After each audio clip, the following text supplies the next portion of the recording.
Oi, tudo bem? Seja muito bem-vindo, muito bem-vinda. Meu nome é Ângela de Santana.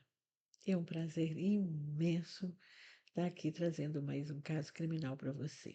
O caso de Judy Arias.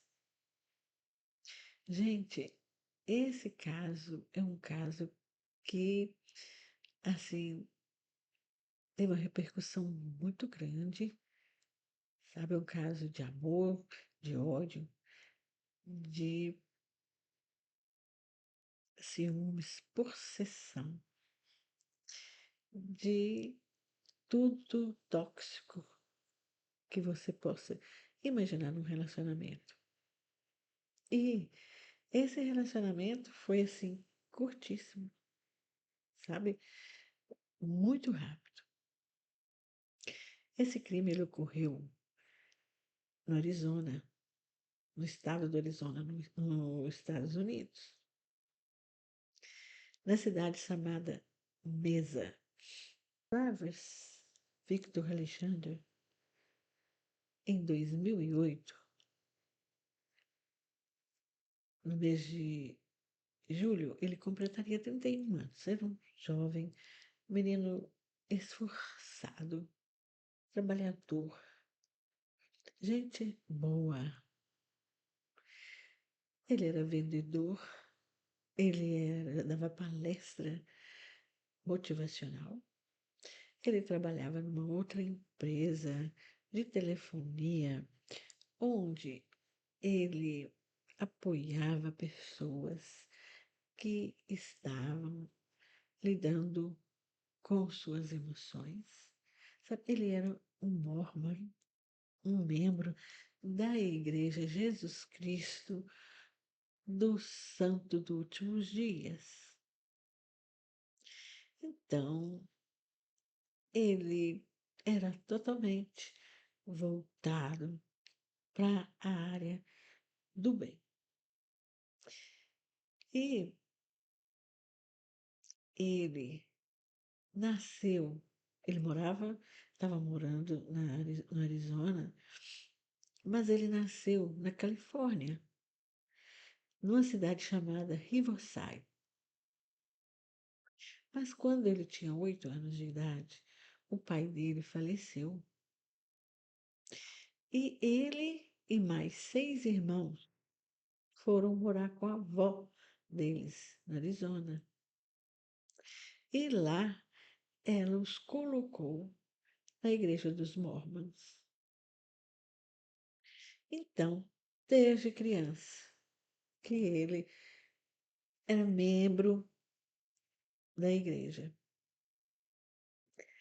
Então, ele estudou, fez normalmente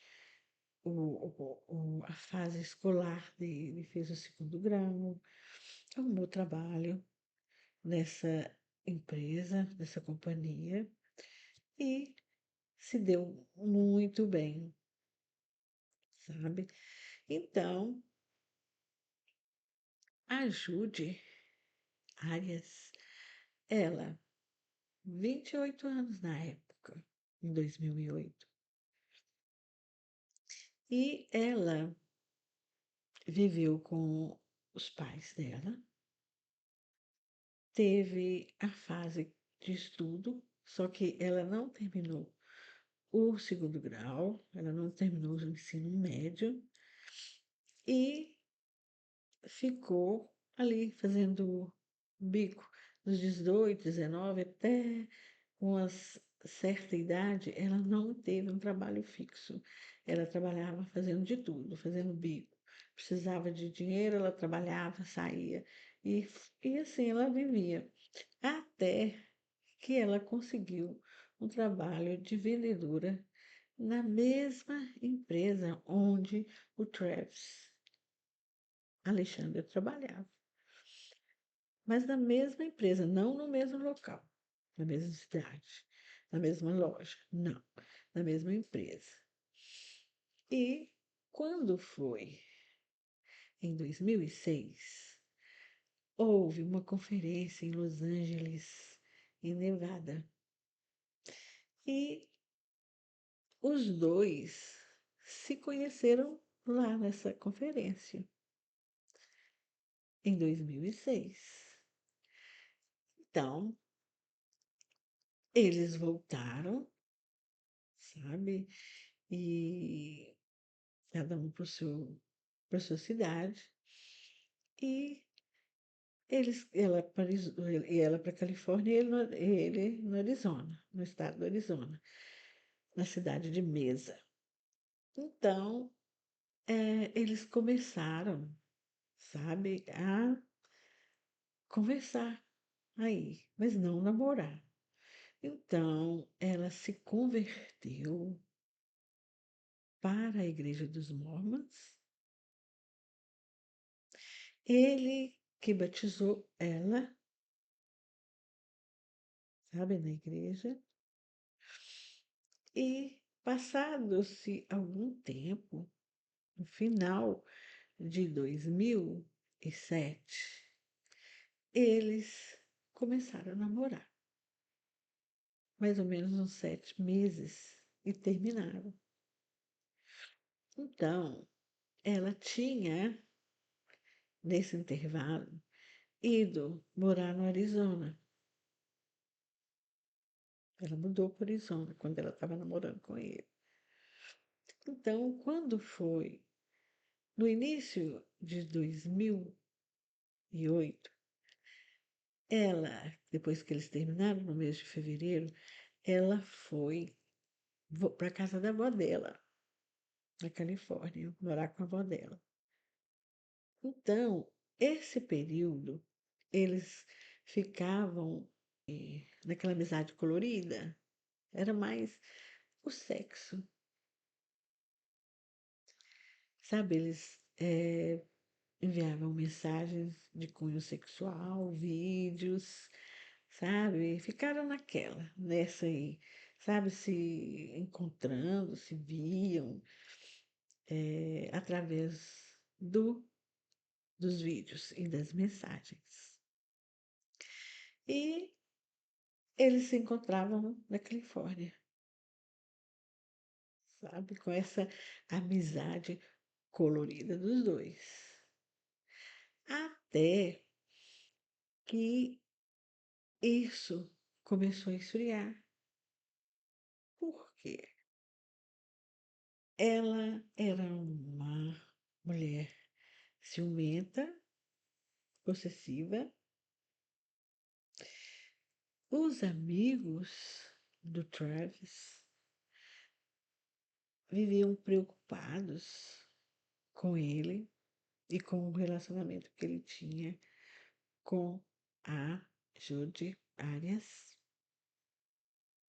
que não era bom, eles não gostavam do comportamento dela, dos ciúmes dela, da possessividade dela, sabe, com o Travis. Então, o Travis, numa época, quando eles já tinham terminado, ele reclamou para eles, sabe, do comportamento que a Júlia estava tendo, que ela tinha sido agressiva com ele, manipulava ele. Ela era tão controladora que ela verificava no celular dele até os e-mails que ela própria mandava para ele, de tão insana que era o relacionamento dos dois, a relação que eles tinham.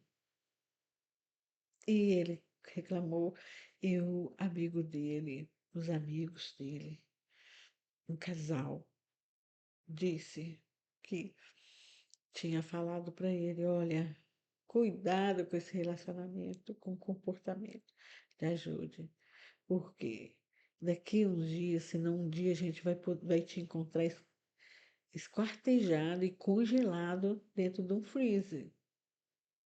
Então, presta atenção nisso aí. Então, de tanto ele ver o lado negativo, as pessoas falarem, ele começou a afastar, né? Aquele relacionamento começou a esfriando, depois diminuindo, até que cessou, acabou aquilo, aquelas mensagens quentes, os vídeos de cunhos sexual, foi acabando. Então, quando foi em maio de 2008, foi roubada na casa da avó da Jude Arias uma arma de calibre 25. Sumiu. Só isso que foi roubado. E quando foi em junho, no dia 4 de junho de 2008, a Jude Arias resolveu fazer uma viagem para Utah. Mas ela alugou um carro e só que ela não foi para Utah, ela fez um desvio e foi para o Arizona e foi para casa do Travis Alexander. Ela, no júri, no julgamento, fala que ela foi convidada, que o Travis Alexander convidou ela para ir. Mas a polícia diz que não, sabe que ela chegou lá sem avisar. Então, ela chegou na casa dele, eles conversaram, eles tiveram relação sexual, eles tiraram foto um do outro, foto nudes, e depois eles tiveram uma discussão. E ela deu 27 golpes de faca nele. Ela cortou a garganta dele, chegando a perfurar a jugular, a artéria carótida dele. E, para finalizar, ela deu um tiro na testa dele. Isso no dia 5 de junho. E ela voltou, depois que ela terminou, sabe, o crime, ela voltou. No dia 5, ela encontrou o Brian Burns numa conferência de trabalho. Então, ele achou aquilo meio esquisito. Inclusive, ele esteve no júri dela e deu esse depoimento. Que ele achou algo estranho nela e que ele observou que era o cabelo, que antes era louro e ela estava morena, com o cabelo escuro, de outra cor. E ela também estava com as mãos machucadas. E eles ficaram lá e tudo. Quando ela devolveu o carro na locadora, eles estranharam as milhas, sabe? Que para ir para Utah, muitos quilômetros, que ela gastou além, sabe? E tinha algumas manchas, sabe, no carro, no carpete. Mas a polícia não conseguiu nada nesse carro, evidência nenhuma, porque esse carro foi lavado pela locadora. Então, gente, os amigos do Travis, ele tinha uma conferência muito importante no trabalho no dia seguinte. da morte dele. E ele não apareceu. Tinha um rapaz que morava com ele, alugava um quarto na casa dele. E esse rapaz não o tinha visto, mas ele pensou que ele tivesse viajado, sabe? Todas as pessoas que perguntavam, o Travis viajou, né, para conferência. E aí todo mundo, eles passou um dia, 2 dias, 3 dias, 4 dias, nada. Quando foi no quinto dia, eles falaram, olha, no dia 9 de junho, eles resolveram ir na casa do Travis e abrir o quarto dele para ver se ele estava lá, porque tinha que ser achava alguma coisa, né, a respeito do paradeiro dele. Então, quando eles a porta estava trancada, não tinha como, eles tinham que achar a chave do quarto. O Travis morava no quarto maior da casa, na suíte. Sabe, tinha um corredor grande, o quarto dele, o banheiro e o armário. Então, eles conseguiram achar essa chave do quarto do Travis. Então, quando eles destrancaram a porta, eles já se depararam com manchas de sangue. Então, eles continuaram entrando pelo quarto afora. Quando eles entraram, abriram o banheiro, eles encontraram o corpo do Travis, sem vida. Uma poça de sangue, tinha sangue em tudo quanto é canto do banheiro. Então, eles chamaram a polícia. A polícia chegou e começou as entrevistas, né, com eles, que tinham vários amigos dele na casa. E fez aquela entrevista individual. Ele fez a pergunta para eles. Você sabe de alguém, conhece alguém que poderia ter feito isso com ele? E todos eles foram unânimes. Eles apontaram o dedo para Judy Arias. Todos. Então, a polícia começou, né, isolar a casa, fizeram todo aquele trabalho com as fitas de isolamento, né, isolaram a parte onde aconteceu o crime, o quarto dele, né, e durante a procura de evidências dentro da casa, eles encontraram uma máquina nova, digital, dentro da máquina de lavar, sabe?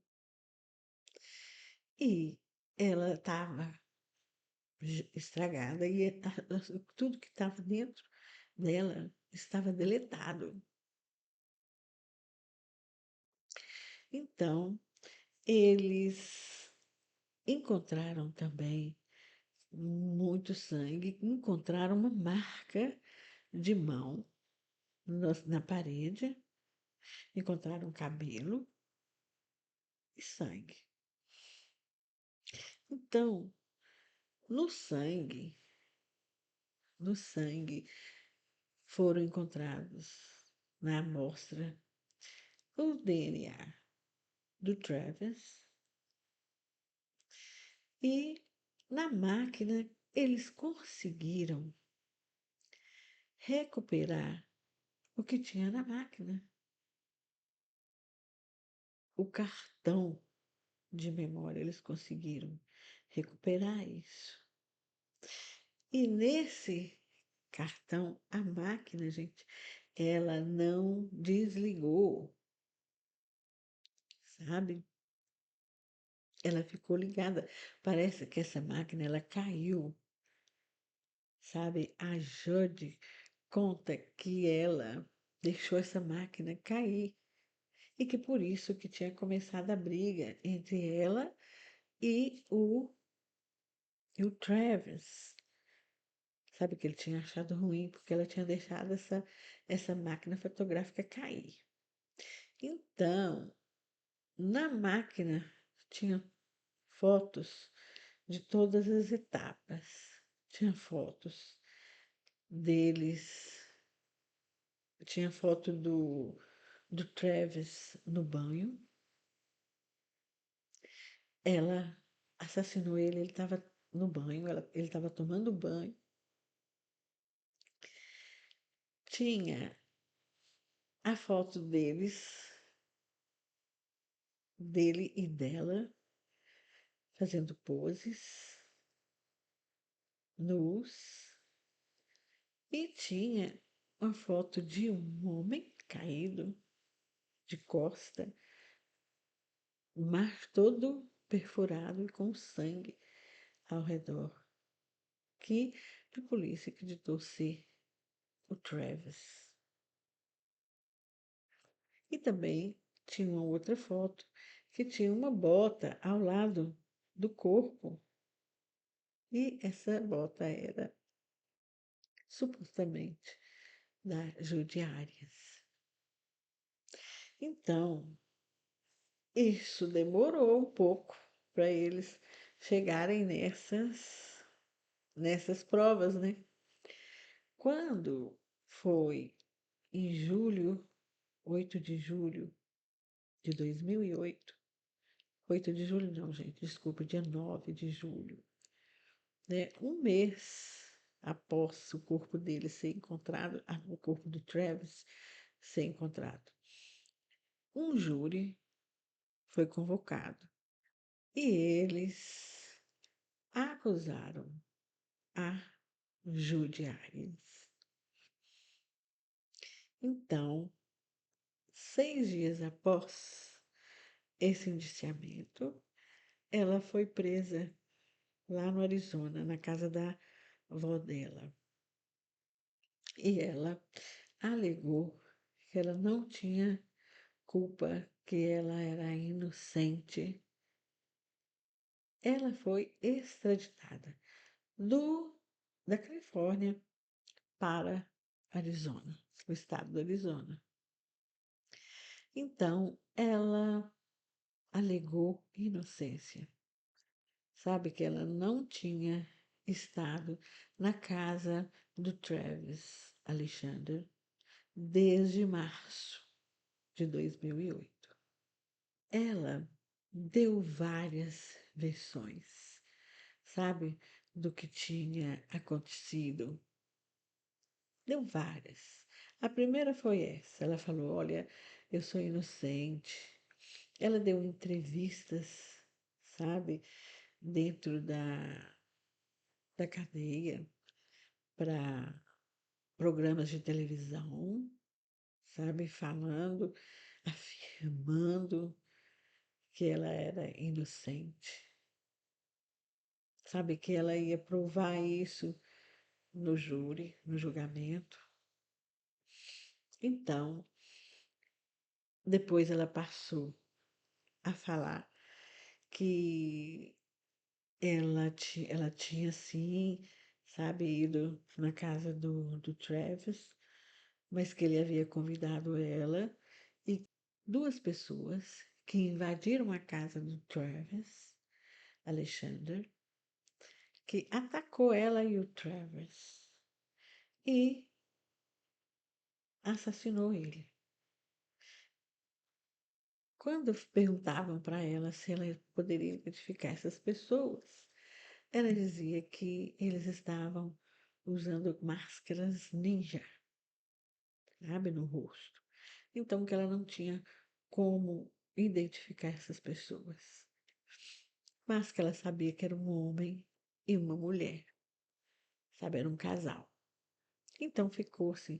E essas declarações ela fazia na televisão, sabe? Então, esse caso foi considerado assim por muitas pessoas da mídia, sabe, como uma novela, sabe, uma série, sabe? Uma série que foi acompanhada pelo público e, e chamou atenção mundial. Todos queriam saber o que realmente tinha acontecido, sabe, com a Judy Arias. O que que ela estava presa, sabe, que ela alegava, sabe, uma mulher bonita, né, sensual, inteligente, manipuladora, sabe, era um prato cheio, né, para a mídia. Conseguir ali envolver as pessoas, o tempo. Então, a terceira coisa que ela falou foi no julgamento dela, numa audiência que teve, ela respondeu para o juiz que ela tinha, sim, matado, sabe, o Travis Victor Alexander, mas que em legítima defesa, que ela era uma vítima de violência doméstica. Então, toda a defesa dela foi nesse sentido, sabe? De que ela era agredida, de que ela contou que o Travis era pedófilo, sabe? Que teve uma ocasião que ela surpreendeu ele e ele estava com uma foto de um menor na mão e que ele estava se dando prazer e que ele estava ejaculando nessa foto, que ele era um depravado, sabe? E que ela tinha feito isso para se defender porque a câmera, olha como que ela ligava as coisas, que a câmera tinha caído, sabe por quê? A câmera nova que o Travis começou a brigar com ela e por isso tudo aconteceu, a tragédia toda. Então a Judy usou e abusou, sabe, de tudo que ela tinha, sabe? Isso rendeu 5 anos, gente. O crime aconteceu em 2008. O julgamento final foi em 2013, em maio de 2013. E ela foi condenada à prisão perpétua, sem direito à liberdade condicional em tempo algum, regime fechado. Mas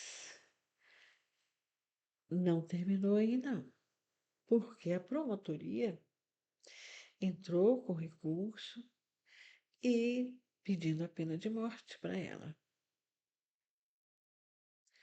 E teve aí uma batalha que só terminou em 2019, prevalecendo o caso criminal da Jude a sentença de 2013 de prisão perpétua.